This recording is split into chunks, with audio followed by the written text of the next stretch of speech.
I'm one west till they bury me. I be one west to the death till they bury me. I be one west to the death till they bury me. They ain't scaring me. Rip the soul out of Pharisee. Speaking heresy and get you fucked up apparently. It's like they daring me. I said chill, they ain't hearing me. They ain't listening. Every bar nitroglycerin. Hit your heart, bring it back to start, make you live again. Get them dividends, or we start getting ignorant. I be on that soldier shit. I told you shit phenomenal. Nah, but the domino. So what you suckers trying to do? Rhyming comical, guess it's funny until I'm bombing you. Bring apocalypse to them pussy niggas that's popping shit. Team of all-stars, I coach them up like I'm Popovich. Fuck the politics and the lobbyists and apologists. They vagina, so we gon' check them like gynecologists. It's kinda obvious how the situation is ominous. The way I vomit this and regurgitate for the audience. They start applauding this cause the competition is fraudulent. From the era where niggas smoke you up like a parliament. The flow been stupid, shit has gotten retarded since.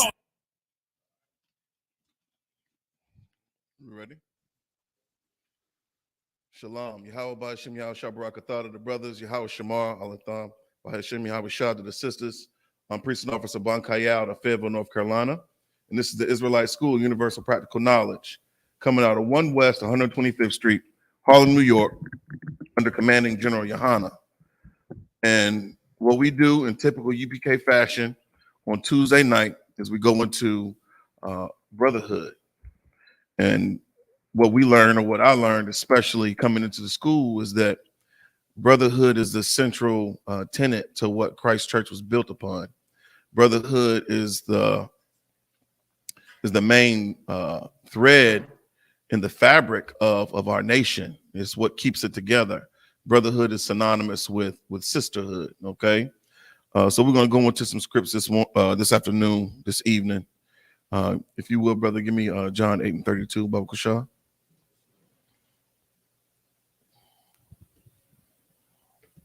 Check. Yeah. You there? All right.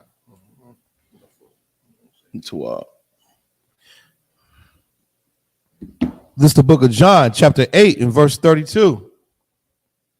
And ye shall know the truth. And ye shall know a lie. The truth. Ye shall know a fib. The truth. Ye shall know a fantasy. The truth. Ye shall know what? And ye shall know the truth. Ye shall know the truth. And what? And the truth shall make you free. So the beautiful thing about this scripture is that it's reassuring. You know, when we came out of the world, we didn't recognize initially how much we have been lied to in the world by people that loved and cared for us. You know, our mothers, our fathers, our grandparents, our aunts, our uncles, you know, close friends, you know, our teachers, people that we held in high esteem, people that we honored, you know, basically told us absolute lies about life, about reality, about living on this earth.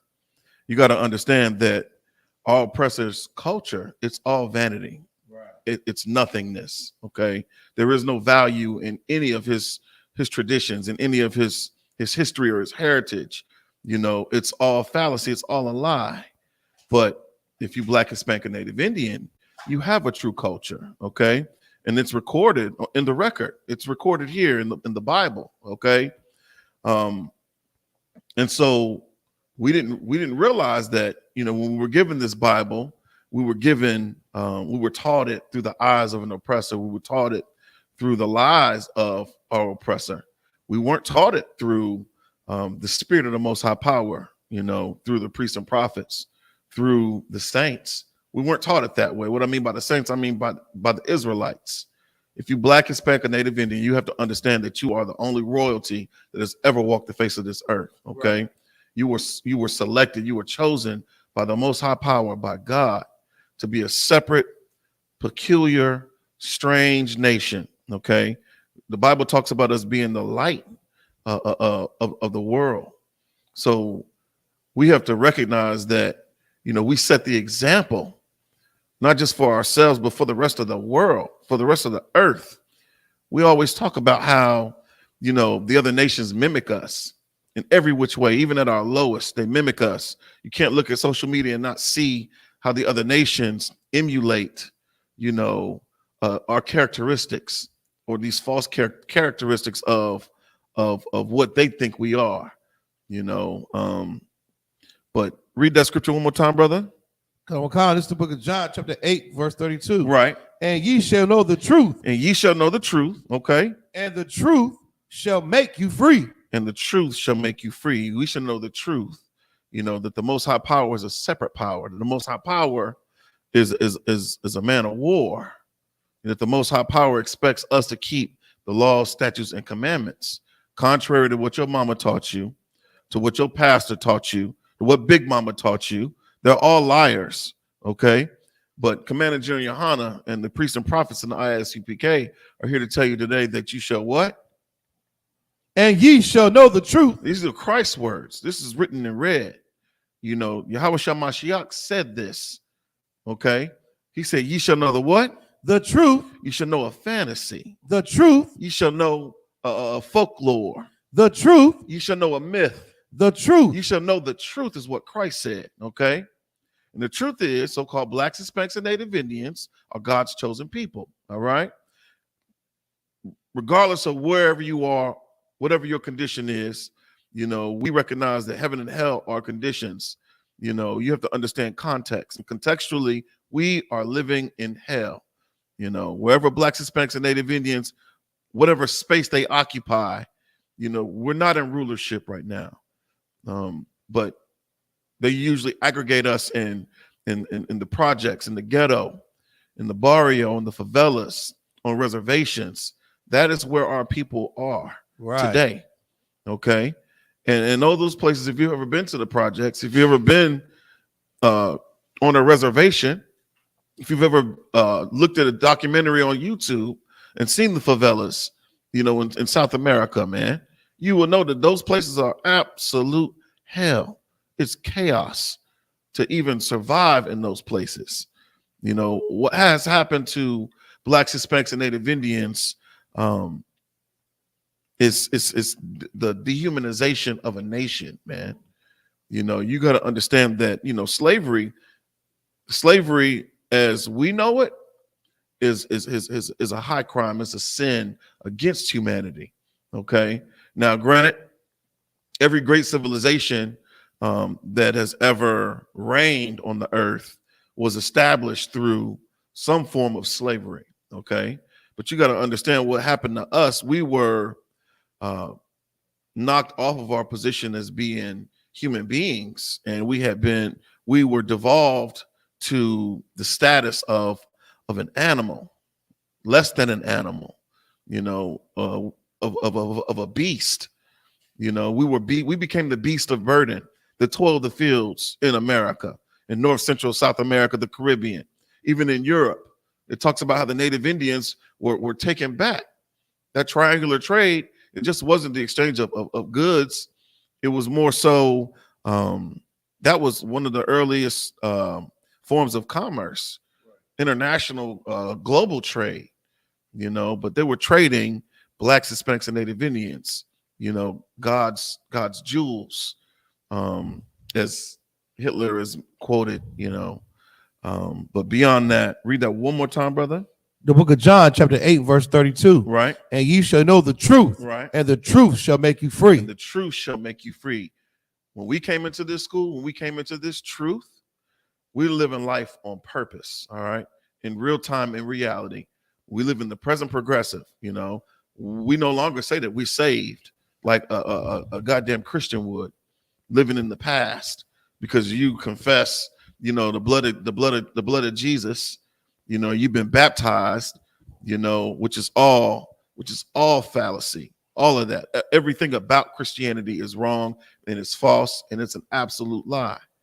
But if you want to know the truth about the Bible, you have to come into the ISUPK under Commanding General Yohana. Right. All right. And that will set you free from the burdens of the lies that you were taught since birth. The things that we teach our children, man.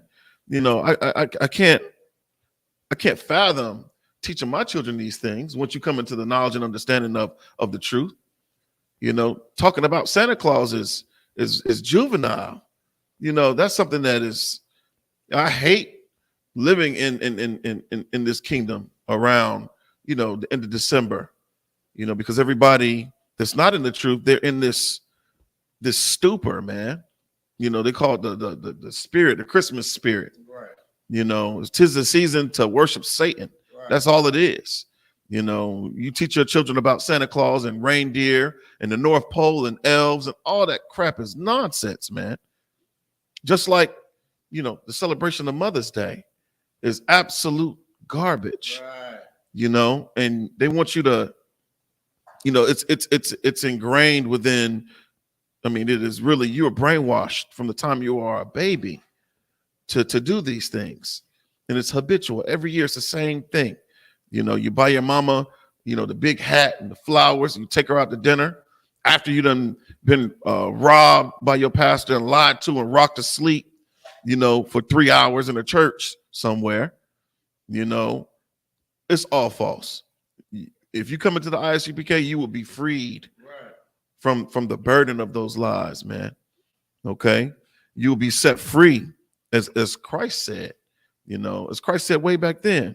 You know the truth. You ain't gonna celebrate Mother's Day. That's right. You don't see any value in doing that. We celebrate our mothers every day. Right. You know, we make mothers. Okay, unlike in the world where you're taught to take on the spirit of an effeminate, you know, man. You're taught to hate women in the world. You're taught to worship women in the world. You know, it's just so much confusion. You know, when you come in here, the priests and prophets, they make it plain, man. That's right. Because we teach what Christ taught. You know, we teach what the Most High Power wants us to know. And I don't get overburdened. It used to be a burden whenever the holidays would come up. Like, you know, you're trying to figure out not just what you're going to get, but how you're going to get the money to purchase these things.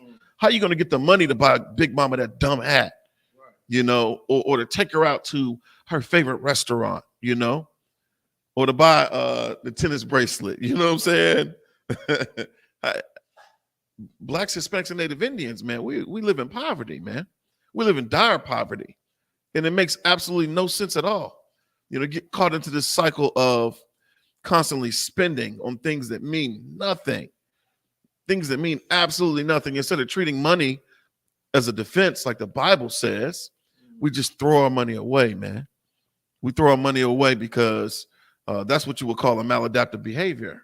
You know, we do things that destroy us just for the sake of a feeling, just so we can feel better. You know what it feels like to pop tags. You know what it feels like to go into the store and swipe that card and come home with something that you actually wanted. You know, we put value in that versus placing value in the things that absolutely matter, like ourselves or one another or our nation. Okay, so drop that, brother. Let's go into Hosea 4:6. Let's go to Hosea 4:6.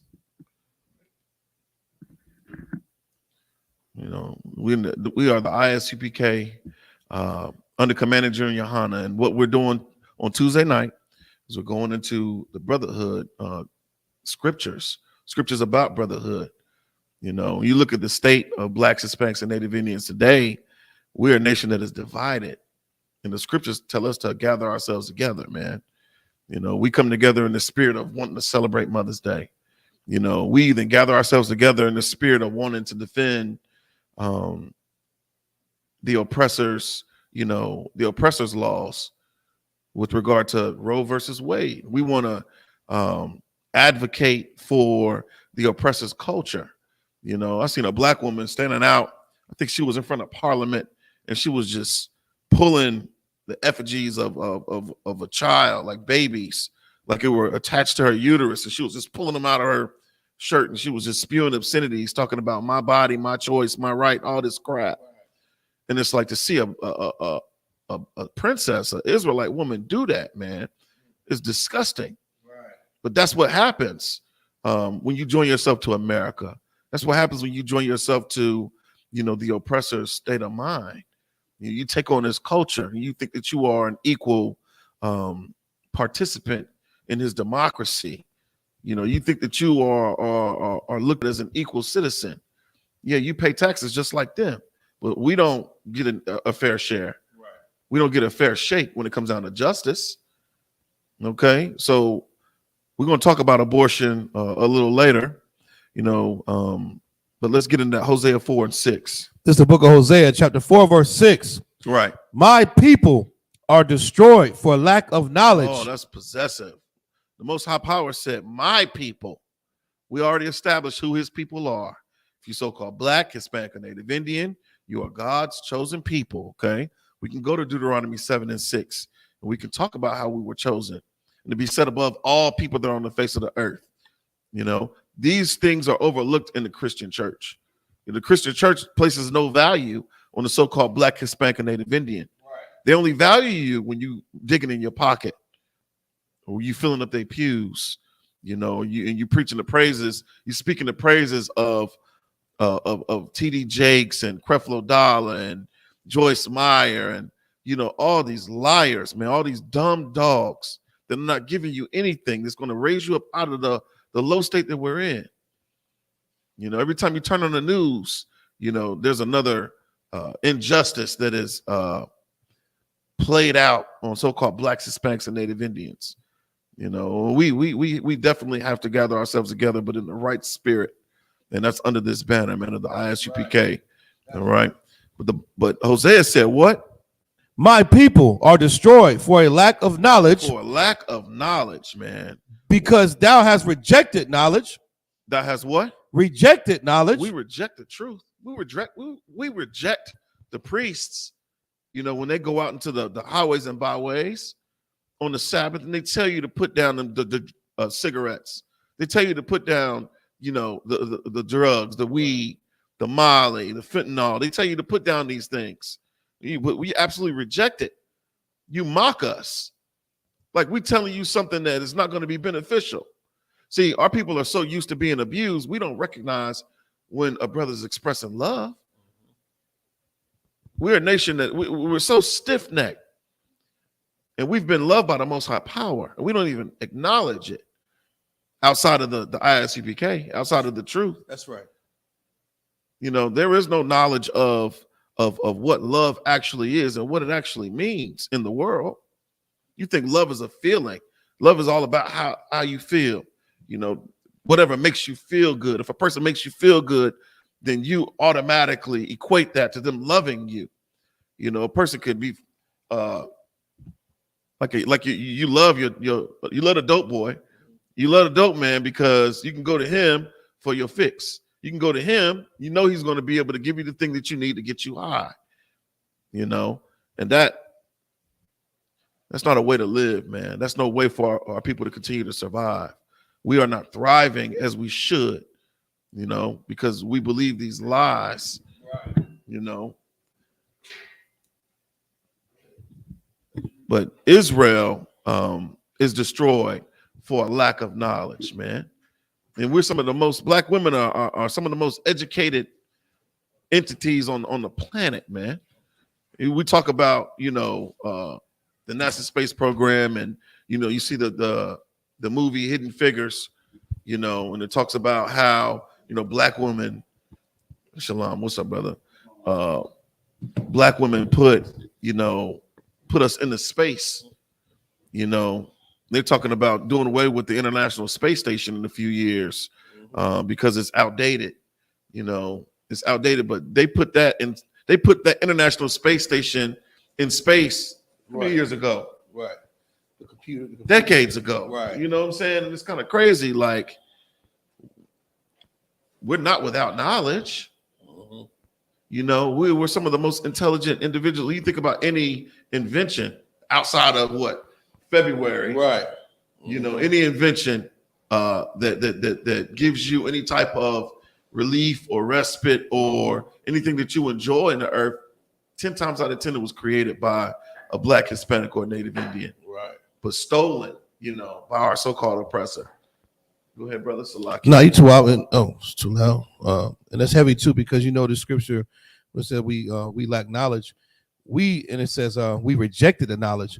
You could tell this is talking about the knowledge of the scriptures. It's not talking about your knowledge on, you know, Greeks, right, or your knowledge on ancient Kemet, because we know that Black people don't reject that knowledge, right? We welcome the knowledge of us being kings and queens in Africa, right? We welcome the knowledge of us, you know what I'm saying, astral projection and hot yoga and Buddhism and Bikram- karma. Bikram yoga. Yeah. We don't reject astrology and zodiac. That's not the knowledge we reject. We reject the knowledge of these scriptures, like you're saying. What we're bringing out in these classes, what Commander Johanna taught us, the Spirit of Christ, like our people reject that, but that proves that that's real knowledge, because that's what the knowledge we're rejecting. It's not everything else. You know what I mean? Right. Get that brother a hand. You're absolutely right. Hosea said, "My people are destroyed for a lack of knowledge." Because we're stuck in the Christian church, we stuck in Islam, in the Muslim mosque, banging your head against some prayer rug, smelling feet. Which is ridiculous. We take on the customs and traditions and of heathens, and that's the reason why we're destroyed, man. Yeah, go ahead and read that. Because thou hast rejected knowledge, right? I will also reject thee, that thou shalt be no priest to me. Right. Seeing thou hast forgotten the law of the Most High, I will also forget thy children. So that's what you got to understand, man. You in the Christian church, and the church teaches against the law, statutes, and commandments. They say that the law was nailed to the cross with Christ. But you got to understand that law is our identity. That is our culture. Us keeping those laws, us paying our tithes, us keeping the Passover, us not eating pork, shrimp, crab, and lobster, man. Us not worshiping other gods, like the gods and goddesses of every holiday that's observed in America and throughout the earth. Those things are the reason why the Most High rejects us. Okay. But if we were to lay hold to the law and recognize the value in keeping the law, statutes, and commandments, man. I mean, this is the culture of God, and it wasn't given to everyone. We look around and we envy our oppressors. We look at them when we see they're all jolly around, whatever holiday they're getting ready to celebrate, and we won't take on that same zeal to celebrate the Passover or Hanukkah or any of the feast days, the high holy days. You won't take on that zeal to go down and say the prayers of the Sabbath service. You know what I'm saying? We got every week, we have a high holy day to acknowledge. It's a beautiful thing, because that day is a day of rest, literally. And I find solace in the Sabbath. I look forward to it. We in here we do the work of the Lord. We really find value in going out in the highways and byways, in them street corners, and raising up people up from the dust of the earth, man, from that low state. That is an outward expression of love personified. It really is, but our people don't recognize it because we reject knowledge, man. And because of that, the Lord rejects us. And it's a sad thing. We talk about generational curses. It's cyclical. We reject we reject God's laws. And if you're rejecting God's laws, what the hell you think you're going to teach your children to do? They're not going to put any value on "thus saith the Lord." That's out the window. You wonder why, we live in hopelessness, and we put our spirit into America. We put our spirit into these pastors that lead us to these politicians that lead us straight into a den of wolves, man, a snake pit,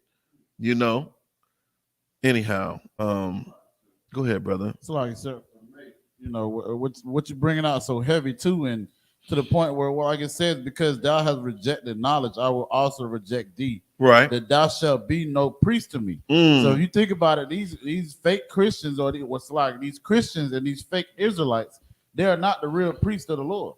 You understand? Because they're rejecting the knowledge. Very much so, they're rejecting the 12 tribes chart. Right. I say that all Israel is only black. You understand? But not understanding that we were intermingled with different nations, and that's how they've become lighter. And right. Even like the scripture says, you are what your father is. You understand? But just showing you, like, well, the ones that they think that's the priests in the Christian church, he's rejecting the knowledge of telling you to celebrate Mother's Day. That's right. So how in the hell can he be a priest of Christ, or the Most High is telling you, since you're rejecting the knowledge of the Most High, which we know is the law, statutes, and commandments, you're not a priest of him. So again, we so right when we say in the Isupk, we're the only ones that has this 100% truth, and we're the only priests in this world, man. So damn right. Get that brother a hand. And you're right, man. When it comes down to our physical characteristics, we're not into the whole colorism thing in the UPK, because the Bible in the book of Jeremiah, it talks about, the Lord says, mine heritage is unto me as a speckled bird. You know what I'm saying? So any eye color or hair texture or skin complexion, you can find it in Israel. Okay, and it's a beautiful thing. The Most High is the one who set that in order. Okay, but we do recognize the devil. You know what I'm saying? The devil that the Bible speaks of as our oppressor, and he does have a phenotypical look about himself. His blood showeth forth through his skin. So is what's denoted. He is the true red man of the earth, man. So you think about that image of that devil or the red man with horns and a trident or a pitchfork. That is him. That's the oppressor. Okay, and this should be a dog whistle term for Israel. We say oppressor, you automatically should know who we're talking about. Who oppresses blacks, Hispanics, and Native Indians everywhere they go. I don't even have to say it, because people that aren't in the truth know that. They recognize that. They had the honor of meeting a 70-something-year-old brother this weekend, man. Me and some of the brothers, we believe in ownership of a weapon, you know what I'm saying, lawfully. So we went out on this brother's land, and even him, he recognized, he said that we basically were being very gracious. We were thankful for him allowing us to go on this property to shoot. And he said, well, how did he say it? He said, I know that our people, it's hard for our people to find places to do this sort of thing. And it was just like, man, that came from a very wise place. This man been on the earth over 7 decades. You know what I'm saying? 78, about to be 80, and for him to acknowledge that, he didn't give us no smoke at all, man. He let us do what we need to do, but it's a beautiful thing. And that's brotherhood there. He really valued us being able to make that type of association, that type of an acquaintance, and we're going to honor that brother for that. You know what I'm saying? But beyond that, let's get into, go to Isaiah 5:13, man. Let's go to Isaiah 5:13. Isaiah, the book of Isaiah, chapter 5, verse 13. You got it? Whoever get it first, read it. This is the book of Isaiah, chapter 5, verse 13. Right. Therefore, my people are gone into captivity. When you think about captivity, what is captivity? What is captivity? You think about animals that are held in a captive state. What is it?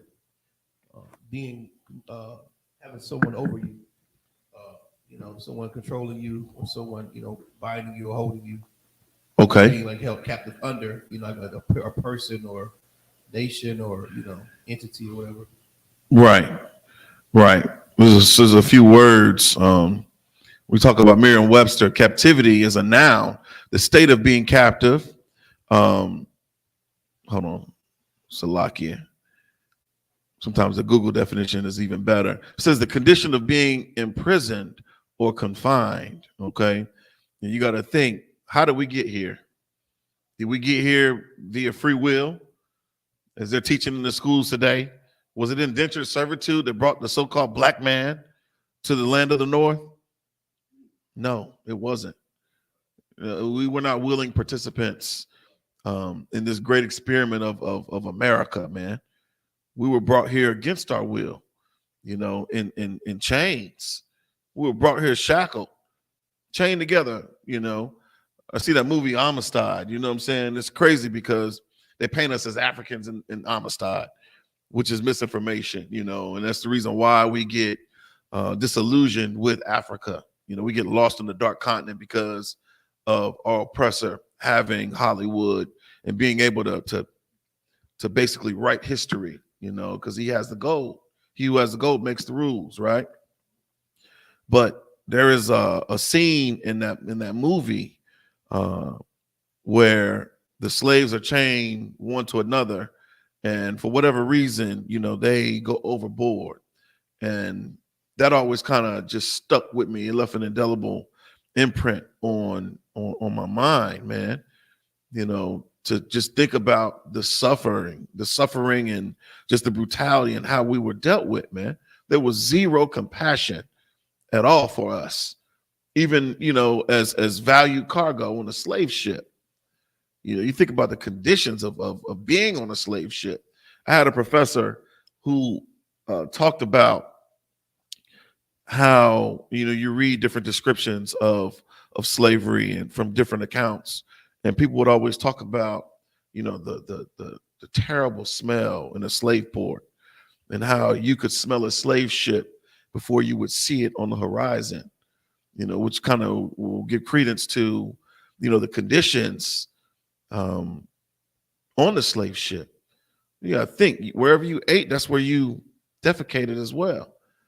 And anybody that's been on a boat for an extended amount of time, I know I got motion sickness the first time I was on a boat. Remember that joint? Sick as a dog, man. Vomiting everywhere. So just imagine, us getting on slave ships. That was a part of the curses, for us to go into captivity, to be sold as bondmen and bondwomen, But I think about that from time to time. You should too. You should get that in your spirit, and stop and fall out of the fantasy of you being an American citizen and enjoying, the amenities that America can provide you because you worship money. Okay, you should get to them slave narratives and read those slave narratives and see how our people were treated, and it's a direct correlation to how we're treated today, how we're looked down upon today by the other nations. The reason why the Haitians weren't given $33 billion that could fix the entire infrastructure of Haiti. Just imagine if Joe Biden funneled $33 billion into Haiti. That money would also fix, the favelas and the ghettos in Dominican Republic. 33 billion.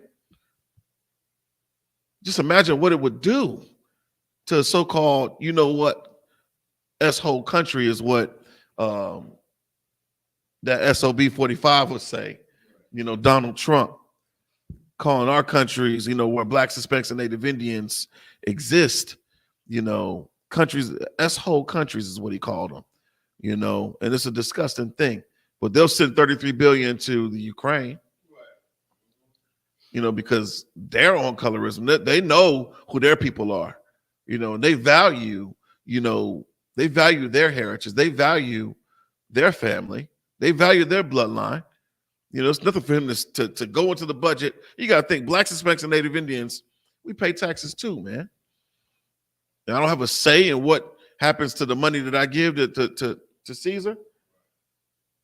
We can't get caught up in all of that. You know what I'm saying? The Bible says render unto Caesar what is Caesar's, paraphrasing, obviously. But think about that. Why are they, what was that? They're taking the Hispanics, separating. What kind of an animal could separate a mother from her child, man? Unwillingly, though, And that happened to us, so-called, Judites, Blacks, Hispanics, and Native Indians. Separate a mother from child, man. Yeah, that's a long-standing. That is his history. That is his way.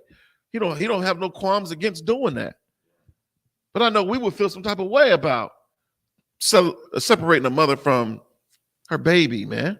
Can you imagine the cries of the mother, let alone the baby? I can't halfway stand being around my kids and they be asking for their mama. You know what I'm saying? It's like we gotta find her wherever she is. Where the hell baby at? We gotta find her. You know what I'm saying? Because this little bastard is driving me up a wall. You know what I'm saying? But to separate them permanently, to sell a child up the river, man, or to put them in internment camps at the border, man, that is an evil. It's like it's crazy because I hear other nations always complain about black women. Right. They got attitudes and this and that. if you suffer what our people have suffered, men and women, you wouldn't be the jipperish, happy-go-lucky person walk around here either. You know what I'm saying? Like, that's some of that trauma is passed down. Right. You know what I mean? It's like we suffered so much atrocity that, and it's just disgusting for another black man to his reasoning for dating a Kardashian or a dog or any other nation because black women have attitudes. You don't understand that the horrific just conditions that black women were made to, you know, suffer under this oppressor. You know what I mean? Right. And for them to correlate having attitudes or not wanting to work or saying certain things like that, is the more educated you are on the history of what happened to us, the more you'd be offended by when people say that. They have no clue about, you know what I'm saying, us being, you know, women being, mothers being separated from the child. That's crazy. Right. You know, like even the so-called oppressor, one of the, I forget who it was that said it, but he was like, it takes a whole lot to separate a mother from a child. But even when the slave master did it, and then with crack cocaine in the 80s, CPS is coming taking that child because of the crack. So that's something that's so strong that separated a mother from that child. You know what I mean? It takes a lot to do that. Right. But you know, it's crazy. You're right though, man. Like, No, you're absolutely right. You're right about that, man. It does take a certain level of hatred. You know, they despise blacks, Hispanics, and Native Indians. Oh, you have something to say, sis? Go ahead, sis. Well, like when you talk about like women being separated from their children, you can't imagine that for mothers who have lost their children in the mall. Children just walk away from you for a few minutes and you don't see them. You're automatically panicked because you think the worst. So imagine that, but that's forever. Permanent. Yeah, that feeling, yeah, you know, permanent. that's right. We can go. Matter of fact, let's go there. You know, drop that. Let's go to Deuteronomy. Right. Let's go to the book of Deuteronomy. We'll talk about that. You know, because I think there's real value in that. Revisiting, you know, what happened to us. You know, considering the what was it? Considered many generations.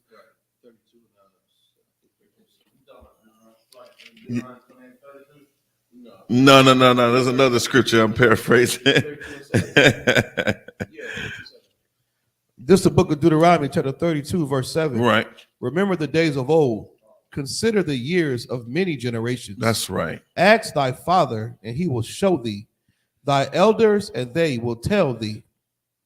Read that one more time, brother. This is the book of Deuteronomy, chapter 32, and verse 7. Right. Remember the days of old. Man, remember the days of old, man. Remember when we came over here during the transatlantic slave trade. Remember when we were sold on the auction blocks. Remember when we were shipped up or down the river and put on a plantation. Remember when we first walked into those slave quarters. Remember when they gave us pork, chitlins, the innards of the swine for us to sustain ourselves, and us knowing that goes against our law. You know, remember those days. Keep reading. Remember the days of old. Consider Right. the many years.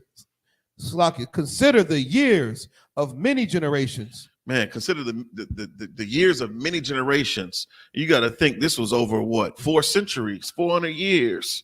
You know, that the 1619 project is what they talk about, right? You know, and that's when the first so-called slave was brought to the land of the North, to North America. You know, but I believe it was a little longer than that. You know what I'm saying? You know, that's just what the documented history is. You know, and I think that even post 1865. When slavery was the Emancipation Proclamation was set in order by Abraham Lincoln, you know, it still went on. You know, that's why they celebrate Juneteenth in Texas. You know, it's a real big thing down there. You know, was it Beaumont? Yeah, because they didn't know about the Emancipation Proclamation until what, a few years after. You know, so just imagine, man. You got to consider those years of many generations, right? Ask thy father, and he will show thee. That's right. Thy elders, and they will tell thee. Man, if you're in a Christian church, you ask your daddy about, you know, great great granddaddy and what he endured. You know, he's going to give you a lie, man. He's not going to be able to really tell you the real deal. You know, because he's caught on, you know, worshiping white Jesus. Right. You know, he's caught in believing that, you know, God loves everybody. You know, he's caught on thinking about the heathens that are that he shares a congregation with, you know, that he might sit on the same pew with at his church. He's not going to really think about the crimes that affected his people. You know, he's not going to be able to teach you what the priests and prophets in here learn, that we learn from our fathers. You know, Commander General Yohana, General Mahaiman, General Mayaka Allah, you know what I'm saying? All those brothers. And then you got to think about the officers, their camp leaders. You know, the stories that they tell you. They've gone into the record and sought out, you know, the stories that affected our people. And we talk about our forefathers being Abraham, Isaac, more specifically Jacob. You know, Jacob was the progenitor of the 12 tribes, or the father of the 12 tribes of the nation of Israel. Right. You know, so we consider that. We think about those things. We're in this Bible just about every day, man. Multiple times throughout the day.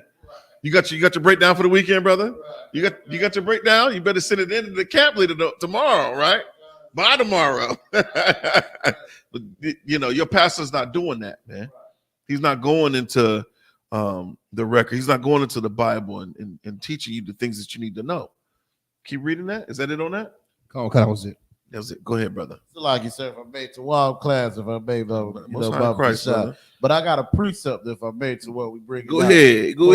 Christ. This is the book of Jeremiah, chapter 6, verse 16. Okay. It says, "Thus said the Most High, stand ye in the ways and see, and ask for the old paths, where is the good way, and walk therein, and ye shall find rest for your souls. But they said, we will not walk therein." And so, like you, sir, if I may, right. You know, I had to bring this out because this is a strict cut to the Christian pastor. Right. Because the first thing he'll say is, when you say the Old Testament, oh, well, we don't do about the old ways, man. We go by the new ways. But the scripture just said, and it said, "Thus said the Lord, stand ye in the ways and see and ask for the old paths." So that's going back to what we talk about in Deuteronomy, the 32nd chapter, the 7th verses. You know, asking your elders about the old ways, you understand? Asking them about the things that we did, like following law, statutes, and commandments. Learning from what our forefathers, what happened to them, what befell them, so that we won't make those same mistakes. But you can't do that going into a New Testament and not even understanding what Paul's writing is about when he said he wrote to them that knew the law. You know, so I thought that was something to wild to bring out. So that's a lot. No, that's a heavy precept you pulled there. You said Jeremiah 6 and 16. Read it one more time. Come on. So this is the book of Jeremiah, chapter 6, verse 16. Good night. "Thus said the Most High, stand ye in the ways and see, and ask for the old paths." What's the old paths? What's the old paths, man? People look at you. Oh, you celebrate. What do you mean you going to Florida for the Passover? What is that about? You know what I'm saying? What is Hanukkah about? What is that about? You got to celebrate the Feast of First Fruits. What is that about? This is not a new thing. This is a very, very old thing. This is the old path, right? Keep going, brother. Come. "Where is the good way? And walk therein." Good night. He's just making it plain for you. That's right. They're taking the guesswork out of it. You know what I'm saying? It says, where is what?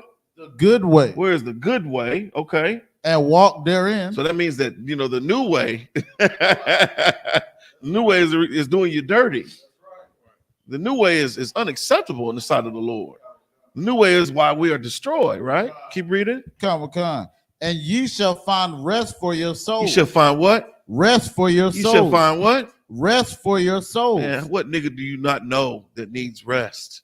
That needs respite from just living in America, living on the earth, man. Even when you go on vacation, you really ain't on vacation, man.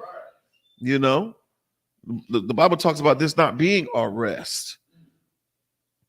But right here it says, if you do what? Walk there. So like, where's the good way, and walk therein. Right. "And ye shall find rest for your soul." Brother, I don't feel troubled at all. You know, when I sleep at night, I sleep like a baby, man. You know, I'm not worried about somebody trying to kick in my door waving the 4-4, you know, because I know the Most High power protects me and mine. You know, I know that I'm not out here robbing and stealing, having to look over my shoulder, being paranoid because I done did somebody dirty, sleeping with somebody's wife, or stole some money, or murdered somebody. You know what I mean? I'm able to rest. And it's a beautiful thing. You ain't getting no rest being in the Christian church. None whatsoever, man. You're trying to figure out what socks gonna match with your periwinkle suit. You know what I'm saying? It's ridiculous. Keep reading. Come. But they said, we will not walk therein. That's right. That's your goddamn Christian pastor, man. He's a sellout. He's an enemy of the state, literally. You know, they're traitors to our heritage, to our history. They're not following in the tradition of our forefathers at all. They don't do thus saith the Lord. They can give a damn about Christ's sacrifice, man. You got something you want to say, sis? So when you talk about generations, I was just sitting here thinking, like, I knew my great grandfather, Right. and then his children, and I remember how they would talk about church. Like the older men in my family hated church. Like they wouldn't go at all. It didn't matter if their wives went, and they talked about the past. They talked about everybody. Right. And I'm thinking they were trying to teach us then. Right.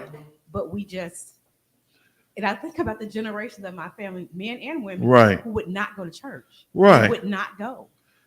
They had the Holy and Spirit. I never thought about it until like now, like they were teaching us along the way, like that's not the way to go. But Right. they didn't have the other avenue to tell us this is the way you should be going. Right. Right. So they just didn't go. That's heavy. Go ahead, Well, brother. she's bringing heavy too because it's usually remember grandma. Right. You know how granddaddy didn't go to church. He was like, to hell with that. Yeah, he would Right. give her a little space, and on Saturday she's trying to do a thing, but most men wasn't trying to go. The wife had to look at him like, you a heathen. Right. You know what I'm saying? And then they just sit in their little recliner, they go in their tool shed or do what they do, but men weren't trying to deal with that whole church thing like that. No, they As a wasn't. child, we noticed that, Right. but mama gonna force you to go anyway. So you get a little older and buck back a little bit, but yeah, that's right. We experienced the same thing coming up. Right. Now that's heavy. That's a heavy point. You get that sister a hand. Yeah, that's heavy. We got a brother that hated going. You know what I'm saying? I was just trying to go along to get along. You know what I'm saying? I was just like, whatever. This is the way it is. Christianity takes the fight. It is really emasculating to the spirit of a man, let alone a Black, Hispanic, or Native Indian man. But I look back on that and I think about, our brother not wanting to go. He was pissed off every Sabbath. Hated having to put on them damn church socks, man. Find every reason in the world to not, you know what I'm saying, just to be ornery. Like, now I understand why. I totally understand, man. But yeah, man, this is real heavy. And if you keep reading down, that's even heavier, Kodam. That was a heavy precept, brother. Most High in Christ. So where we at? We was in Deuteronomy, right? You read 32 and 7. Go to Deuteronomy 28 and 32. Yeah. This is the book of Deuteronomy, chapter 28 and verse 32. Thy sons and thy daughters Right. shall be given unto another people, Right. and thine eyes shall look and fail with longing for them all the day long. Revisiting what we talked about earlier, just imagining the grief. You lose a child in the store, you panicking, right?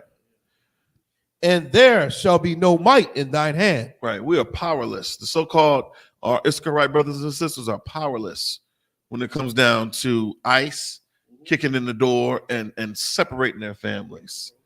The Border Patrol, the U.S. military is just ridiculous, the type of oppression that our people are up against. And this is supposed to be the land of the free and the home of the brave. You go into your grocery store, you look at your produce section, and when you do that, think about the Issacharites. Think about those migrant workers that are overlooked, but are absolutely necessary and essential. They are essential to, the way things work here in America.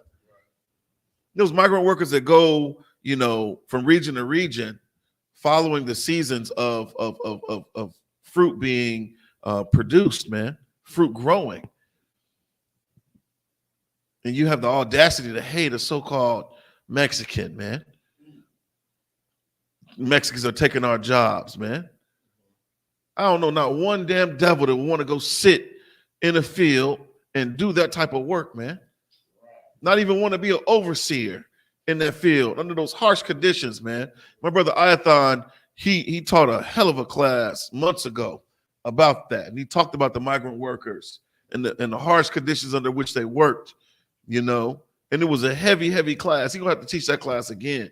Because niggas must have forgot, man. You thinking about the food shortages. Stop oppressing the Issachaриtes, man. Stop oppressing the so-called Hispanics, man, and Native Indians. If you want to eat your strawberries and oranges and eat your apples, you know, and all that fresh produce that we get, it comes from the Issachaриtes. It comes from those migrant workers, you know.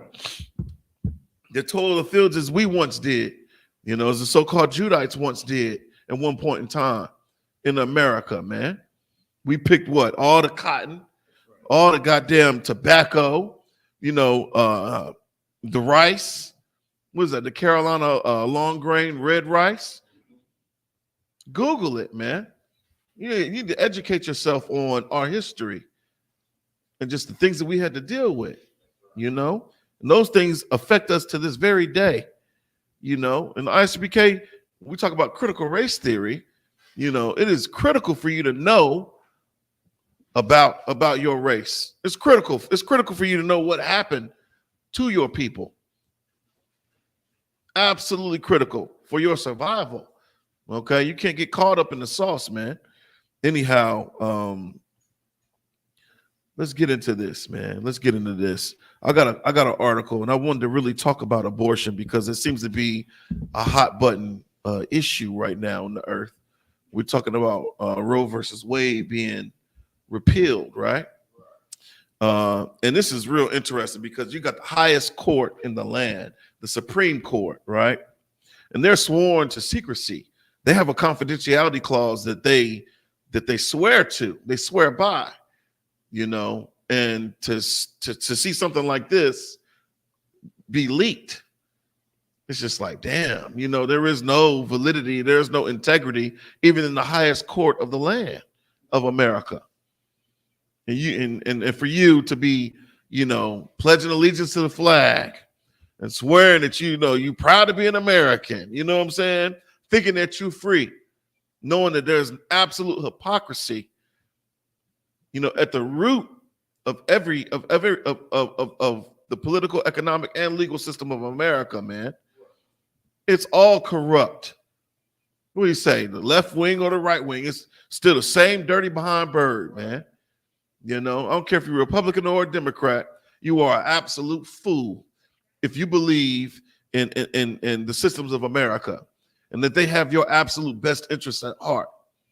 I'll tell you where your best interests lies within the school of ISUPK, man. Commander General Yohana has the best interests of so-called Blacks, Hispanics, and Native Indians in his heart, okay? And it emanates throughout the school. All the priests and prophets, man, in this school. You know, we care. We absolutely love Blacks, Hispanics, and Native Indians. That's why we tell you the truth, the whole truth, and nothing but the truth. And we don't give a damn how you feel about it. Right. We don't care. The scriptures call for us to cry aloud and spare not, man. That's why you see us lifting up our voice, yelling on them street corners, because we want to get it through your thick head that America is not our rest, man. It's not. And stop buying into the so-called this so-called republic, man. There is no democratic process for a so-called nigger, spick, or a wetback. It's just not. When have we ever gotten justice, man? I seen that Rodney King, one of his daughters is missing. You know what I'm saying? It's like, man, we talk about trauma. Our people deal with tremendous trauma. What is it? Ecclesiastes 7:7. Let me get that real quick. You know, we talk about, you know, our sons and daughters being given to another people. That is us. That's our history. That's what happened to us. You wonder why we deal with the issue of broken homes, man. This is the book of Ecclesiastes, chapter 7 and verse 7. Surely oppression maketh a wise man mad. Yeah, revisiting what you said earlier. You talk about a sister. The Bible talks about the Israelite woman being lively, you know, meaning that you are alive, Black woman, Hispanic woman, Native Indian woman. Right. You are alive. All the other women are dead. They look to you. They try to take on your spirit. They do their worst, the absolute worst impressions of you. Even so much so that their men emulate you. Gay men, I never see them emulate a so-called oppressor. No. They don't want to be like a white woman. They want to be like a sister. You know what I'm saying? They want to take on the mannerisms of a sister. And it's sickening. It's like, that is just terrible. You know what I'm saying? That is a bad caricature of how, we express ourselves. But that's the reason why Black women have so-called attitudes, because they're goddamn oppressed, man. Right. You think about the things that your mother had to go through, man. Think about the trials that she had to endure. Not just your mother, but your father too, man. Us as a whole. It's ridiculous. Right. Yeah, we pissed the hell off. If you Black, Hispanic, Native Indian, you have a reason to be pissed off. Right. I'm mad about what happened to my forefathers. I'm mad that, we haven't had an opportunity to establish generational wealth. Mm-hmm. I'm mad that I had to freaking work my way through college. Man. Versus, you having money set aside. You know what I'm saying? You got to pay a car note. You paying rent. You got to pay all this. You don't got no skills. Mm-hmm. You're trying to get your education, and they putting all these stumbling blocks in front of you, man. I'm pissed the hell off. That's right. I'm thinking about my children. What the hell am I going to give them outside of the truth? That's the most valuable thing you can give them. Right. Mm-hmm. I wish my parents gave me the truth. Right. I could make up for a whole lot of goddamn lost time. Right. So imagine if you Black, Hispanic, Native Indian, and you give your children, thus saith the Lord, man, mm-hmm. you really making up for all the lost time. All those generational curses, you breaking them. Your kids, they're not going to feel no type of way about you not putting up a Christmas tree in the corner of your house, man, right. Around Christmas time. They could give a damn about a Christmas tree. My kids, so I ain't going to say that. But we have to really separate ourselves from the other nations. And we do that by, removing our spirit from this place. Okay? We got to learn how to love not just one another, but ourselves first, man. Anyhow, read that scripture one more time, brother. This is the book of Ecclesiastes, chapter 7 and verse 7. Right. Surely oppression maketh a wise man mad. How are we oppressed within the earth? Outside of slavery, post-slavery, how are Blacks, Hispanics, and Native Indians oppressed in the earth? You say what? We the last hired and the first fired, right? Right. Yeah. I'm all too familiar with that. How else? How else are we oppressed within the earth?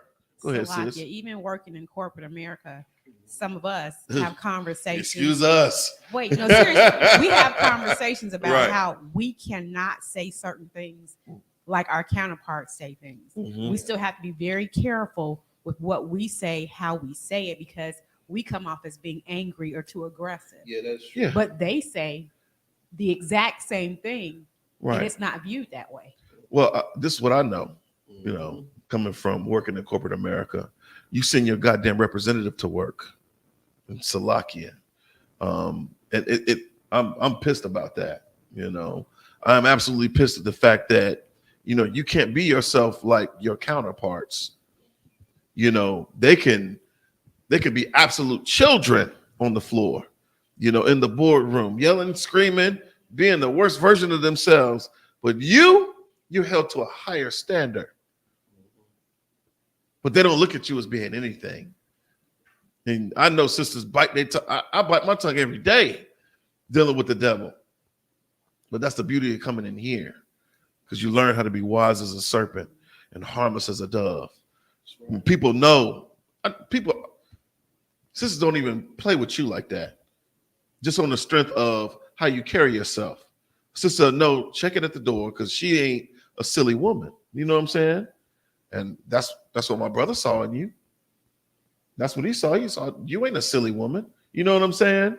You're not gonna waste his time, entertaining a silly behind woman.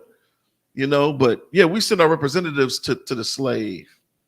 You know, I love the fact that COVID hit, man. Right. It really, you know, purged a lot of the nonsense that we was dealing with as so-called essential workers working in corporate America. You probably work remotely.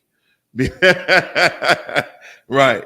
But the fact that you had to put the face mask on, I love that because it let me know, okay, you get quite toothy. Now you can't see those teeth. You know what I'm saying? And it's a beautiful thing. Now you have a blank expression, and that's what you should have been giving them from the jump. You know, there's nothing wrong with you being who you are. You know, there's no crime in you being real, being the lively woman that you are. But you will get written up for being insubordinate if you pop off. You know, which is not wise. It's not wise to do that. You know, you got to use their handbook, their laws, their policies. You got to use it against them, you know, because they don't even acknowledge them. They don't adhere to them. You know, you mess around and have a lawsuit on your hands, you know, and it's real interesting how they don't hold themselves to the same standard, you know. But yeah, that's a heavy point you said, sis. They just passed the Crown Act. You can't even wear your hair the way you want to wear your hair at the slave. You know, it's like this is the way my hair naturally grows out of my head. I can only imagine if I took my braids out and went to the slave with the fro, the looks. I struggled with that for a while, you know, coming in here, you know, after being clean cut. I like the barber, you know what I'm saying? Clipper over comb, you know what I'm saying? Nice fade, you know what I'm saying? Line, edge ups, the whole nine. Who was doing it all? When you come in here, you learn that goes against your culture. Right. You trimming your ways for the sake of appeasing your oppressor, right? And so it's like you start growing your hair out. And you hear the coons at your slave, man, when you gonna get a haircut? You know what I'm saying? Right. When you going, you know, what you gonna do? You know what I'm saying? I see you got the fro. What you going through the ugly stage right now, which is it pisses me off when people say that. You know, because we're taught to hate ourselves. Right. When you grow your afro out in the natural state, they say that's an ugly phase. What the hell is that? Then the first day you walk on the, you know, you go into the boardroom and you got braids in your hair. I mean, you can hear a pin drop. I know I heard a pin drop, you know, but there's a certain confidence that comes with serving the Lord, man. There's an absolute strength that you receive from, you know, doing what the Lord tells you to do and being able to stand on that. You know what I'm saying? Nobody can take that from you. You know what I'm saying? At the end of the day, I know that the Lord is with me. He ain't with you. And you being judgmental. Mm-hmm. You know, you looking down on me. I got braids in my hair. You wish you could put braids in your hair. But because you're a goddamn coon and you curb your ways for the sake of the oppressor, you skinning and grinning in his face. You got them khakis all kicked up your behind. He knows you're a coon. Right. Company man. Keith had it. Yeah. Company man. You know what I'm saying? He don't respect you. But when he see me, he stay out of my damn way. I do what I'm supposed to do my job, and that's it. I am who I am. What's the crime in that? Go ahead, brother. Salakia. So no, it's a while, sir. It's so heavy what you're bringing out, man. Because if I may at the slave, you know, we after watching Jill Muhammad, you be doing the most of the slave.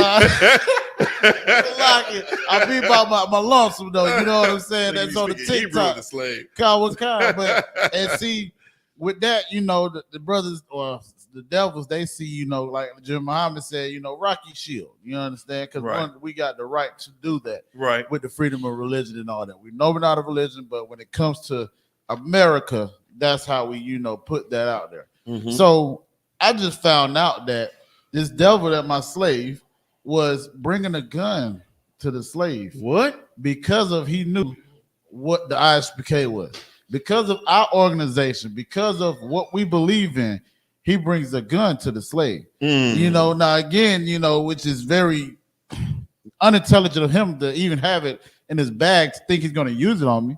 You understand? Because you're not getting to it. But beyond that, you understand? Yeah, it's like Hebrew Academy graduate. Goddamn right. Most High Christ. You know what I'm saying? Right. That's common. But my thing is like that shows you how much of a beast that Esau is. Because I don't go around saying the oppressor is the devil. I don't go around doing that. You looked up us, doing on the street corners and doing what we do. Right. And the only reason why we can't stand what's going on, because like what you brought out earlier in Ecclesiastes 7:7, surely oppression maketh a wise man. That's mad. right. So I'm pissed off because I'm wise about what your goddamn forefathers did to my forefathers. Right. So I have a reason to be pissed off. But we're what they say, wise as a serpent, but harmless as a dove. That's right. So we're not going out here murdering Esau. Right. But again, the first thing he do is come out here with a gun because you so goddamn scared of what? I sit beside you every day in the truck, you understand, and at the slave.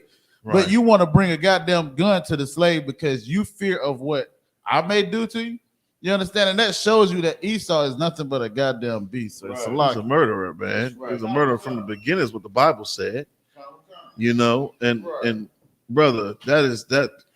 So what's heavy? I know the camp leader here done told you to tone it down at the slave. You go to your slave and just do the slave. You know what I'm saying? I'm not trying to raise niggas up at the slave. Right. You know what I'm saying? You're gonna create more problems for yourself than anything. But devils, they're scratching their head when it comes down to me. I don't tell them specific things about my life because I'm not there to do that. You know what I'm saying? This is not like a social gathering. You know what I'm saying? Because they're not going to tell you every intricate detail, every intimate detail about their lives. They're going to be very, very vague, about what they reveal to you. So when you be wise as a serpent, you know what I'm saying? Yeah, I got to go down to Florida. What's going on in Florida? Oh, well, it's that time of year. We're going to take the family, down to Florida. Right. And I tell them about Passover, but not so much so that they're Googling Passover in Florida. What is that about? You know what I'm saying? You just give them enough that they can hang their hat on it. You know what I'm saying? Right. Well, I'm very, very vague.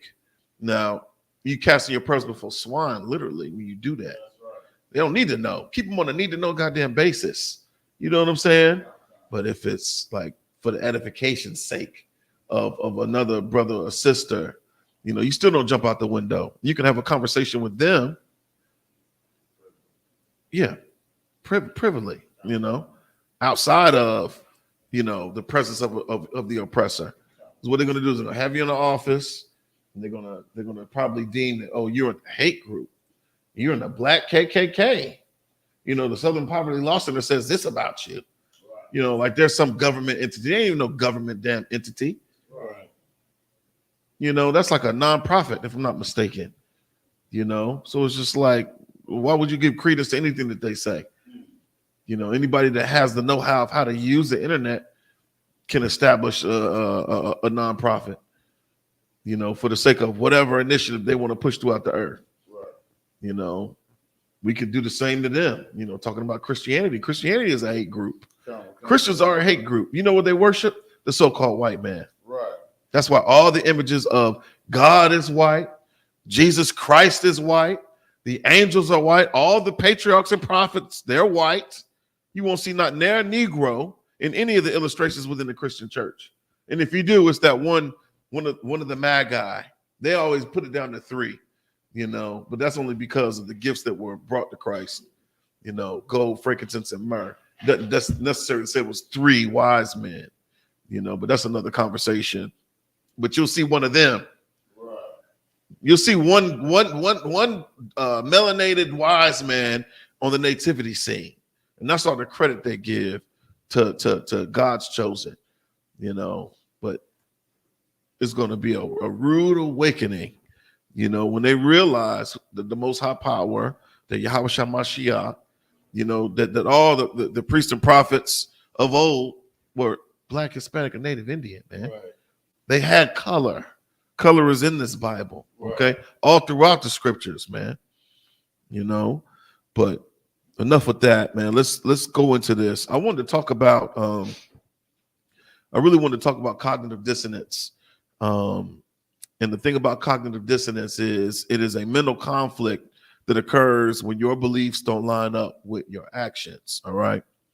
And it's an uncomfortable state of mind when someone has contradictory values, attitudes, or perspectives about the same thing, like the Bible, the belief in the Bible, right?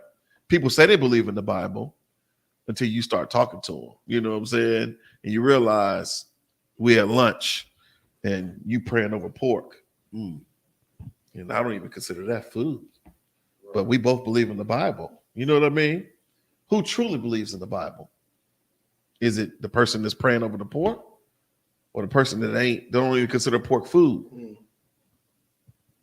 And you tell them that, they get mad about it. They get pissed off. Like, what the hell you mean? You can't eat no pork, no shrimp, no crab, no lobster. Where you see that at?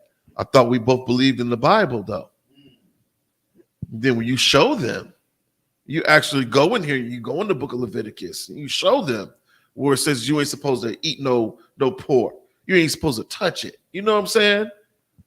They get mad at you. Right. They should get mad at the goddamn mama. That's right. They should get mad at their father and big mama for not telling them the truth. That's what cognitive dissonance is, okay? And it's really, really, really interesting when we talk about the Christian church. People look at us like, what? But you believe in Christ. You're not a Christian? No, I'm not a goddamn Christian. I'm not a hypocrite. You know what I'm saying? I don't go to church. You know what I'm saying? I don't do anything that the Christians are known for doing. And they're the biggest hypocrites on the earth. I do not worship the so-called white man at all. I know my position. I know that my forefathers were all melanated. You know what I'm saying? So I don't put any value on the so-called white man or the things that he has or his culture, his customs. They're all trash to me. I don't teach them to my children. I don't expect my children to grow up and to teach it to their children. We're literally breaking generational curses. That's right. Okay. In the ISUPK under Commanding General Yohana. Okay. Under the spirit of Christ, man. The spirit of the most high power. That's what we do in here. All right. So let's drop that, man. Let's go to, where we at? Oh, let's go to this report, man. All right. Let's talk about abortion. Gotcha. Hot button topic, right? Hot button issue. It's all over the news. You can't cut on NPR or CNN or Fox, and they're not talking about Roe versus Wade. They're not talking about, the left and where they stand with regard to the outcome of what's going to happen. General Hyman was talking about this in the Black Watch. We talked about how righteousness is gonna prevail. People found out that slavery was wrong, and eventually, it was done away with. It was abolished in the earth. Okay, same thing with goddamn abortion. All right, we're gonna talk about abortion, but I got a policy report. All right, boom, and this policy report is from an organization called Urban Cure. All right, and I got this off of the internet, obviously, but it says the effects of abortion on the Black community, and it is a very, very interesting read. And the research team went in and they talked about. We'll just talk about it. Let's get into this article, brother. The intro, you want to just portion of the go to the second paragraph, if you will, of the first or the first page. So-called Be underneath the introduction. Okay. This is from the policy report, the effects of abortion on the Black community. All right.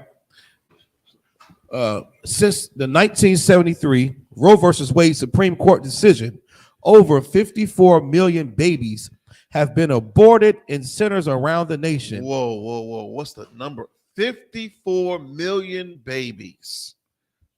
54 million. Since 1973, man. That's what, almost 50 something years, almost 50 years, right?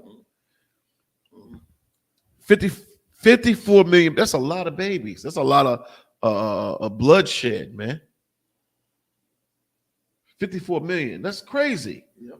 That's an astronomical number of lives lost. for the sake of selfishness, man. Keep reading. Come on. It can be said with a certainty that the practice has had a personal, practical, and political effect on communities and citizens. Right. Every town, city, ethnicity, and age group has suffered from the tragic effects of this mostly surgical and sometimes medical procedure. The true toll of abortion may remain unknown and immeasurable because the data, for the most part, has not been collected or has been ignored by those responsible for its collection. Right. And you always know, 54 million, that might just be, a gross estimate. I'm thinking that obviously there's more that have been undocumented, unrecorded, lost to history. Okay. So that number is probably double that to water, brother. I'll continue, brother. The so-called right to privacy that allowed abortion on demand was created by the Supreme Court for The women. right to privacy. It's a shameful thing to, it is a shameful thing. They're very private about that. Like when you have an abortion, you're not going to outright say, oh, I'm having an abortion. What's the spirit on that? Usually it's done in secrecy. Usually it's done, in privacy, right? That right has been protected by the Supreme Court, which is really evil and wicked and vile, for them to defend such a practice, man. Keep reading. Khan. But for 40 years now, the right has been extended to the abortionist as well. Right. This shroud of privacy enables abortionists to literally get away with murder. Get away with what? Murder. Get away with what? Murder Right. and mayhem. Okay. As thousands of women are injured each year, Right. abortion has become the most unregulated industry in the United States because governors, legislators, and attorney generals fail to enforce or write laws that will actually protect women. Good night. In addition to a lack of regulation, the ravages of choice continue to take a toll on individuals, families, states, and economic stability of the nation. This report seeks to examine this issue in hopes that Congress consider investigations to explore the physical, legal, cultural, and economic harm abortions have created in our nation. Now, this is real interesting because I know that the title of this thing, it says the effects of abortion on the Black community, but post the introduction, they're looking at it from a broad view. They're looking at it with a very, very broad lens. They're saying the effects of the community in general, the effects on the nation. So that's not just Black, Hispanic, or Native Indian. That includes devils, oppressors, heathens alike. So abortion has been a scourge on not just our community, but on the nation. Right. The nation of America, right? All right. So now we're gonna get into the meat and potatoes of this article. All right. We can give a damn what the heathens do. I don't care about what an oppressor does with their babies. We don't care. That's not my concern. My attention, my care, my love goes to Blacks, Hispanics, and Native Indians. That's right. Okay. And we're gonna learn from this article some facts, figures, statistics with regard to our people. Okay. Now, read if you can, brother. The abortion consumer. Next page. The abortion consumer. Disproportionately, the leading consumer of the abortionist services is the African American female. The so-called who? The so-called leading consumer of abortionist services is the African American female. Why is that? Why is it that our sisters are disproportionately the leading consumer of the abortionists? Why is that? Why is the broken home synonymous with niggas? Why is that? Go ahead, brother. So like you said, if I may, one, it's the oppressor's agenda. They don't want us to, build and become like families.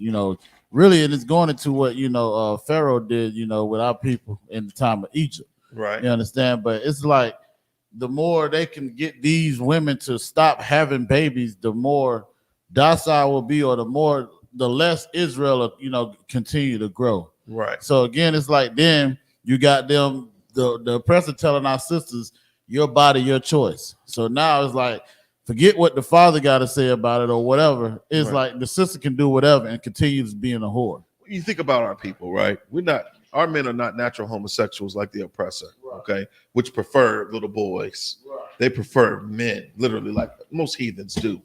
They prefer, those who have the same genitalia as them. Right. That's a very ancient practice of like the Romans and the Greeks. They all preferred boys to their own women, okay?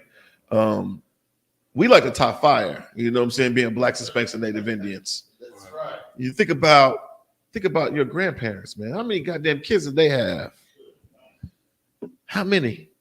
You know what I'm saying? I think my mom came from like 9. I heard 13, sometimes, 16, 17 children, man. So when you see a person that has 4 or 5 like myself, you know what I'm saying? You got 5 kids in 2022. That is taboo for the time. But I like to tie fire. What can I say? Mm-hmm. I'm not a homosexual. You know what I'm saying? Salakia. But it's really, really interesting to see what has happened to the black household. By us envying our oppressor, we've taken on, his likes and his dislikes.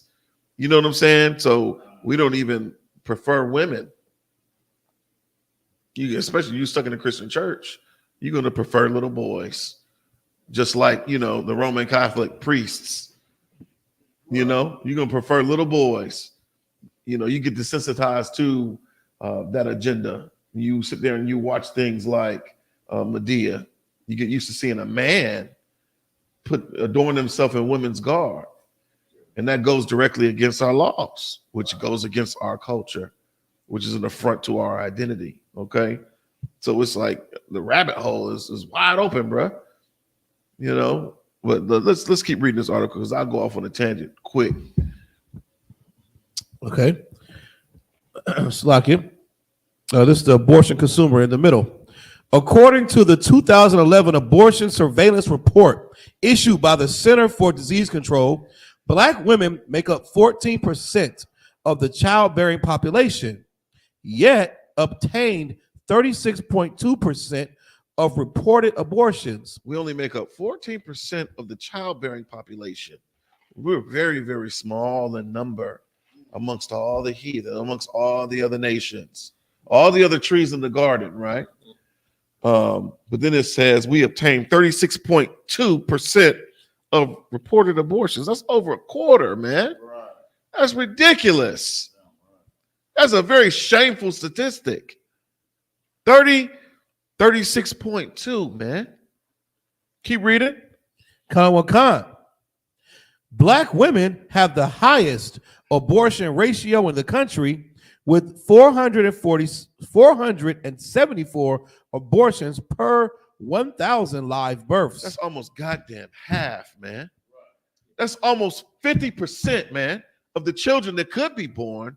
They get executed, man. They get murdered by the hands of their own mother, man. By the hands of their own wicked father, man. 474 out of 1,000 live births, man. That's crazy. We don't even have a fighting chance.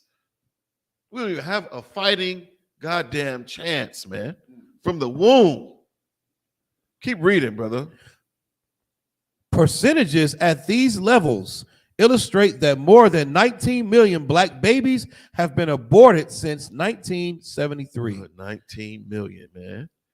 19 million. Out of that 19 million, there was future leaders of our nation, man. Right. And Salakia, that's not including the more backyard abortions. That'll Miss Sally down the street, right?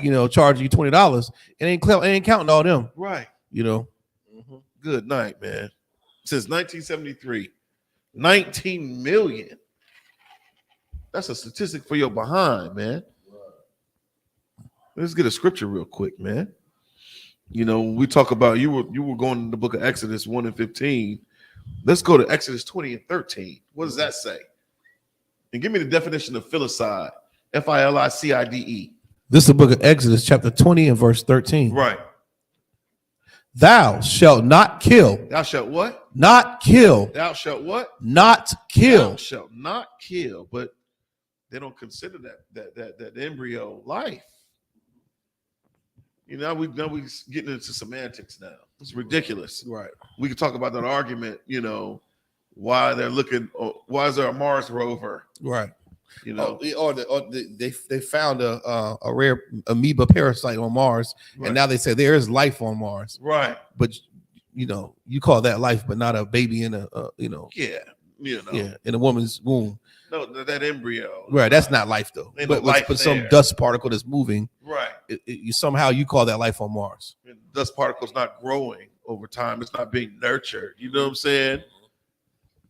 It's just a ridiculous thing. You can actually gauge the growth of this embryo over time. Right. You know, if you leave it alone, it's going to continue to grow. Before you know it, you got a full-blown baby. You know what I'm saying? Another human being. There's no life there. Read that again.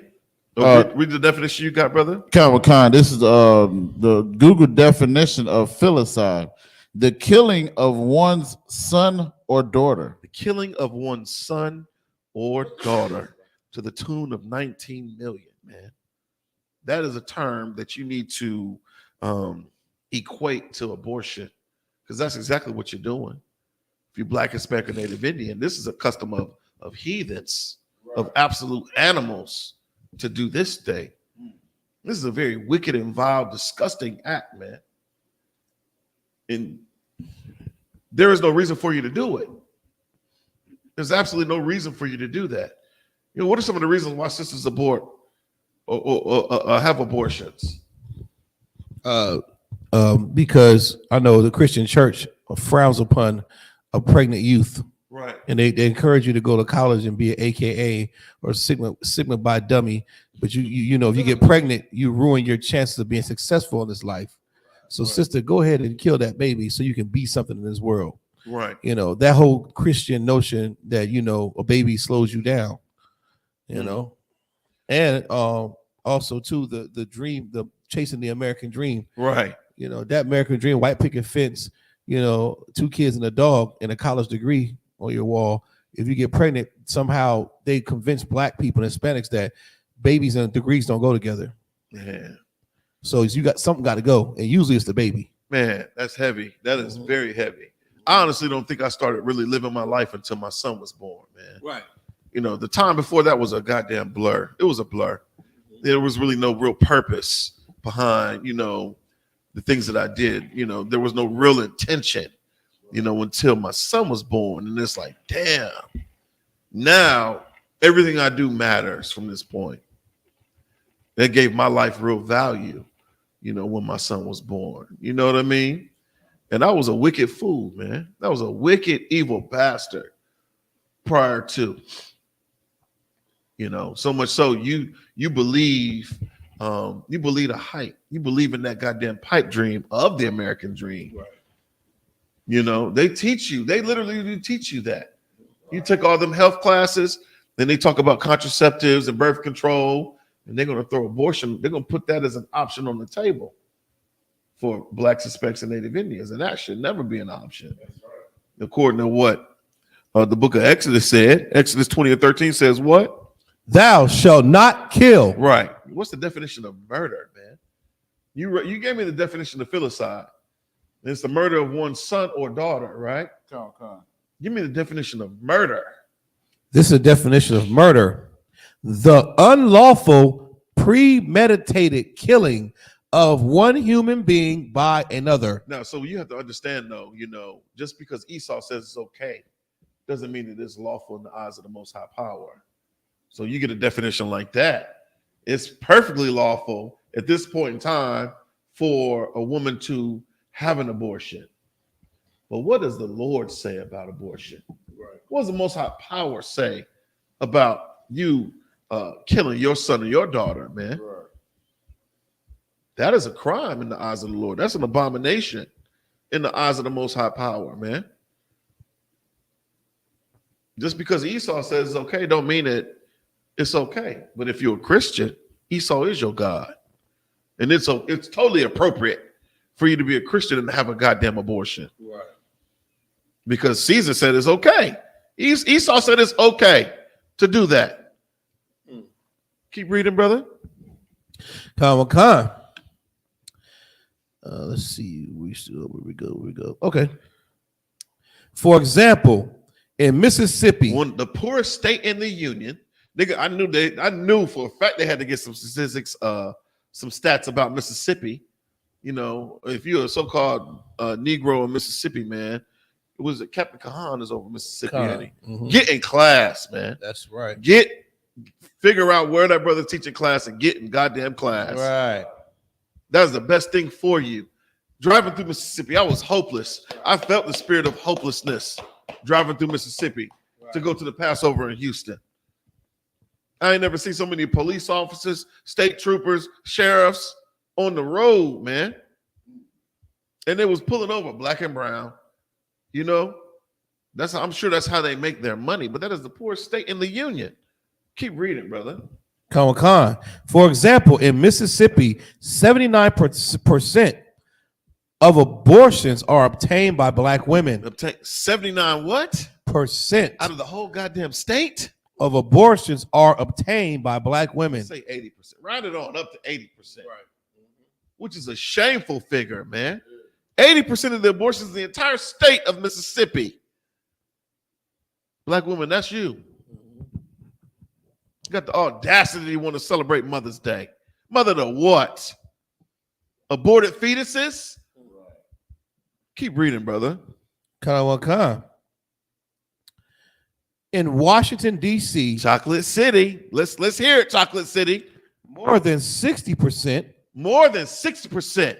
In Upper Marlboro, in Laurel, all through the DMV area, man. In Washington, D.C., more than 60%.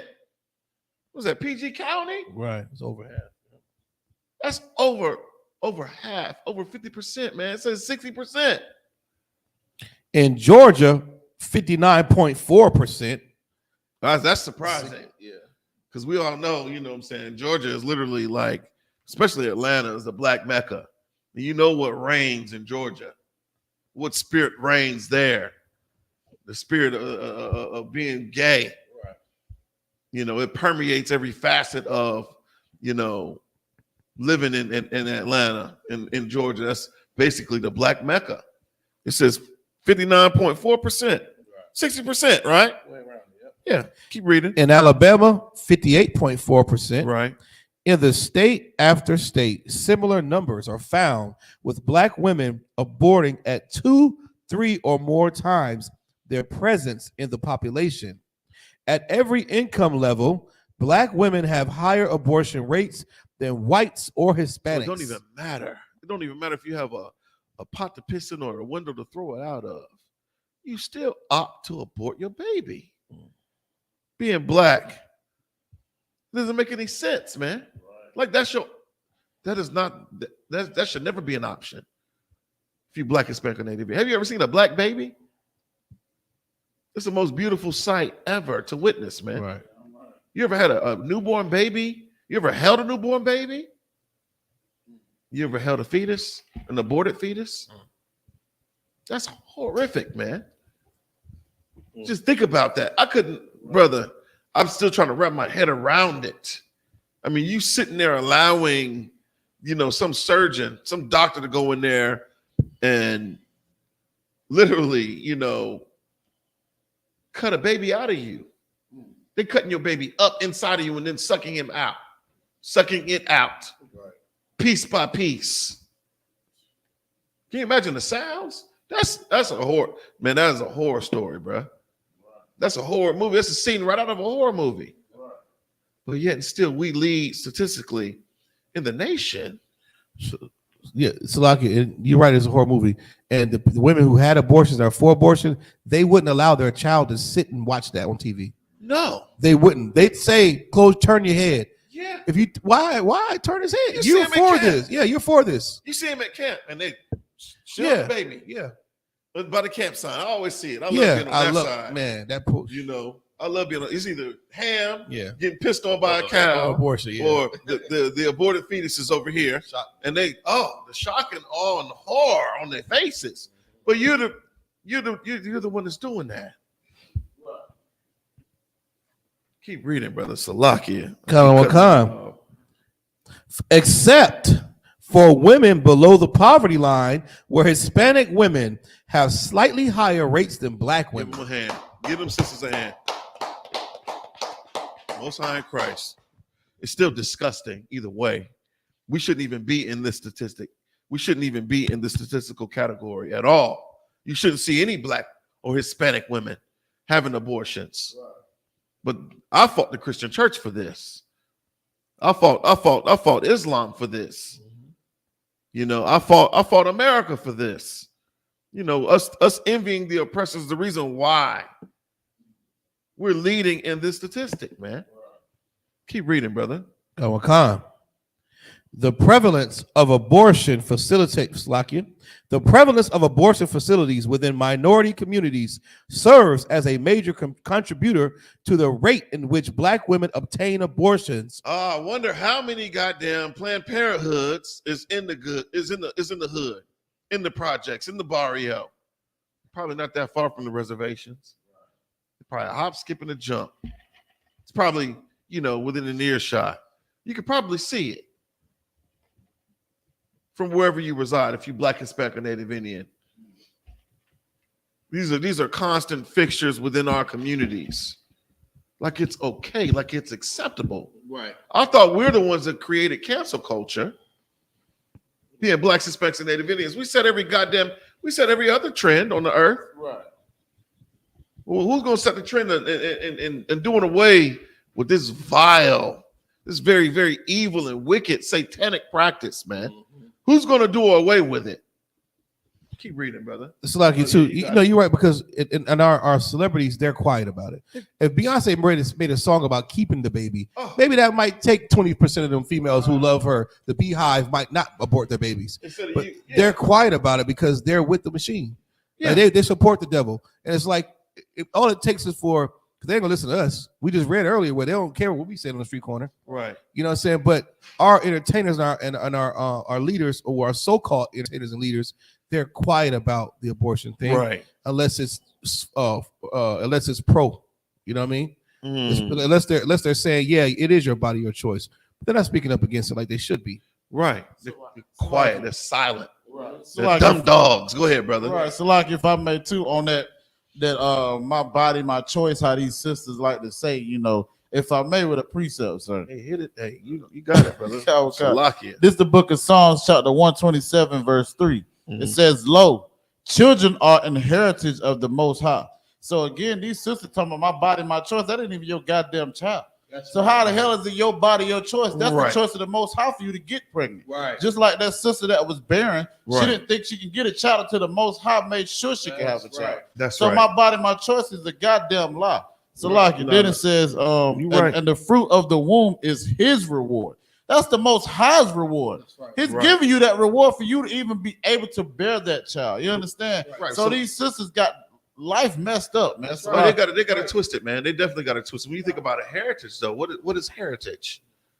So like something you pass on from generation to generation. It says children are a heritage. It's the property of the Most High Power, man. That is not your child. It's a blessing to be with child. We talk about Sarah and Abram, right?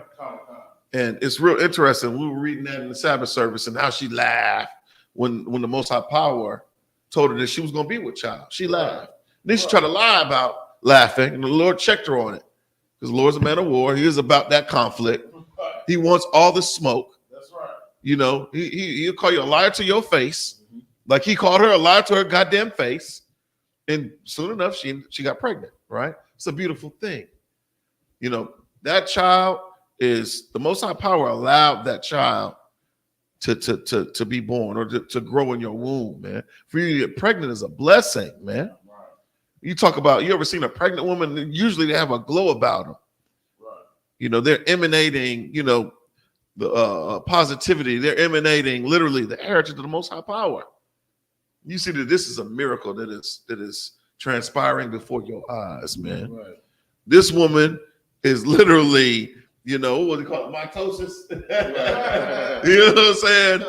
She's literally about to reproduce another human being, man.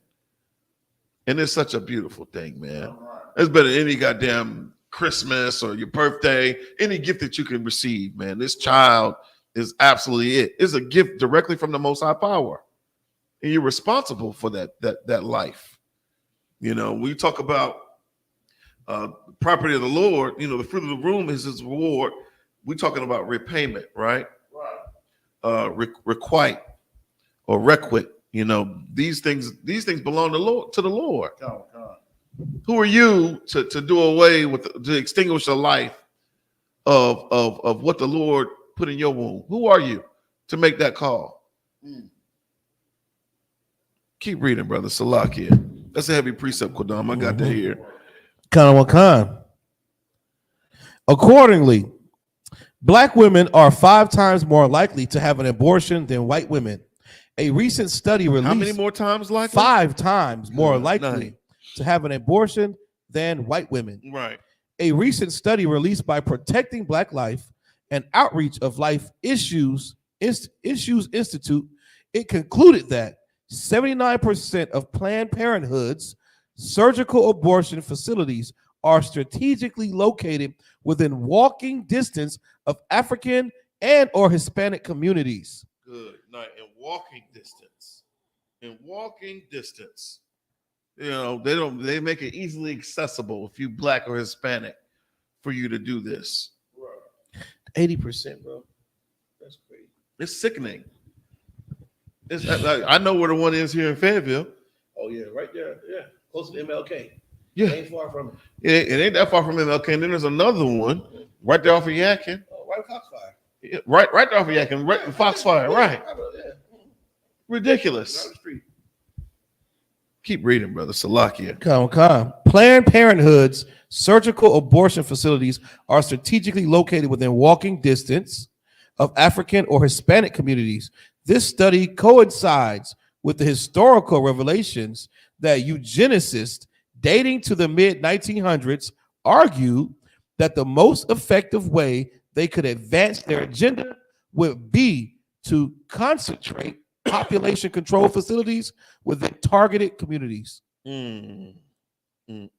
Historically, Blacks have been unwitting victims of a hidden racist agenda of those behind abortion and birth control organizations because of they believed they were receiving a new civil right, a choice.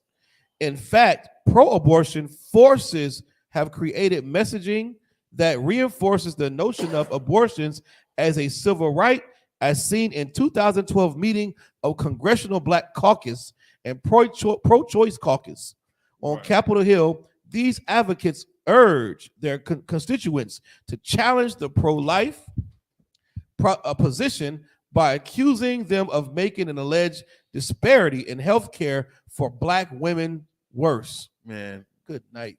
That's disgusting, man. Give me Exodus. Let's go to Exodus real quick. Exodus 1:15. I want to hit this real quick, because we could talk about, all the scriptures that say thou shalt not kill, but I want to see what's on the flip side of you not making that decision to abort your child. Black woman, Hispanic woman, Native Indian woman. This is the book of Exodus, chapter 1 and verse 15. Right. And the king of Egypt spake to the Hebrew midwives. Right. We all know about the king of Egypt and what our plight was, what our position was in Egypt. He said what to the midwives? Spake to the Hebrew midwives, of the name of the one was Sapphira, and the name of the other was Pua. So these two midwives, if any brother ever had a child, you go to the OBGYN, right? You go to the midwife, and that's where they do all the ultrasounds, and they're monitoring the pregnancy, right? And these midwives, Shipra and Pua, they were responsible for, the Hebrew babies, okay? or sisters that got pregnant, right? And he said, when ye do the office of the midwife Right. to a Hebrew woman, Right. and see them upon the stools, if it be a son, then ye shall kill him. Good night. But if it be a daughter, then she shall live. Why is that? Black man, you are the prize. That's right. You've always been the prize. Right. Okay. You have to recognize your value. Okay. You cannot afford to be a homosexual. Okay. Black men are needed to for the existence for the future generations of our nation. It's imperative that we have children. It's absolutely vital. So when we stop having children, what happens? You become extinct. Right now, we're endangered. We're an endangered species. The so-called black man, the strong black man is, because we caught up in Christianity. We caught up in being the best Americans we can be. We too focused on goddamn chasing the bag instead of serving the Lord. Keep reading. Oh, Salakia. It's the book of Exodus, chapter 1, and verse 16. Oh, Salakia. 17. Right. 17. But the midwives feared the Most High. The midwives did what? They feared the Most High. Oh, they hated the Most High. They feared the Most High. They did what? Feared the Most High. Most High in Christ. And did not as the king of Egypt They commanded, could give a damn about what Joe Biden says. but saved the men, children alive. They did what? Saved the men, children They alive. saved the men, children alive. So they didn't do that wicked thing because they knew the law. They knew the things that were written aforetime. Right. They knew the value and fear in the Most High power. Okay, keep reading. And the king of Egypt called for the midwives and said unto them, why have ye done this thing and have saved the men, children alive? Right. And the midwives said unto Pharaoh, because the Hebrew women are not as the Egyptian women. We not like our women are not like no heathen women, man. Right. They're not like the Egyptians. There is a difference between us and them, man.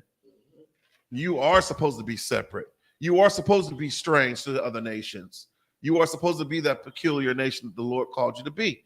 Black woman, Hispanic woman, Native Indian woman. Keep reading. Because the Hebrew women are not as the Egyptian women, for they are lively, right, and are delivered ere the midwives come in unto them. That's right. Our women are lively, full of life. Those other nations, their women are full of death. That's why they can come up with something like abortion, man. That's a part of their spirit. That's a part of who they are. That's a part of their makeup. They're murderers. But if you Black, Hispanic, or Native Indian, you can't afford to be that. You're taking on the wrong spirit. That's the wrong covering. Right. Keep reading. Therefore, the Most High dealt with the midwives, and the people multiplied and waxed very highly. Run that back. Therefore, the Most High dealt with the midwives. He dealt. How did he deal with them, though? He dealt well with the midwives. Slakia. Therefore, the Most High dealt well with the midwives. That's right. And the people multiplied, right, and waxed very mighty. Right. Keep reading. And it came to pass, because the midwives feared the Most High, they feared the Most High, okay, that he made them houses. Right. And Pharaoh charged all his people, saying, every son that is born ye shall cast in the river, and every daughter shall save alive. Right. So our oppression continues, you know what I'm saying? But the Most High power, he dealt well with those two midwives that opted out. There's always another way. There's always an option. If you Black, Hispanic, or Native Indian, choose ye this day. That's what the Bible says, man.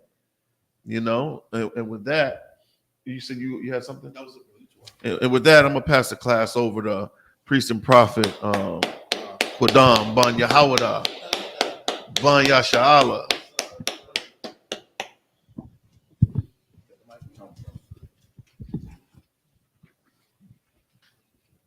Shalom, Israel, man. To wild class by the Ottawa.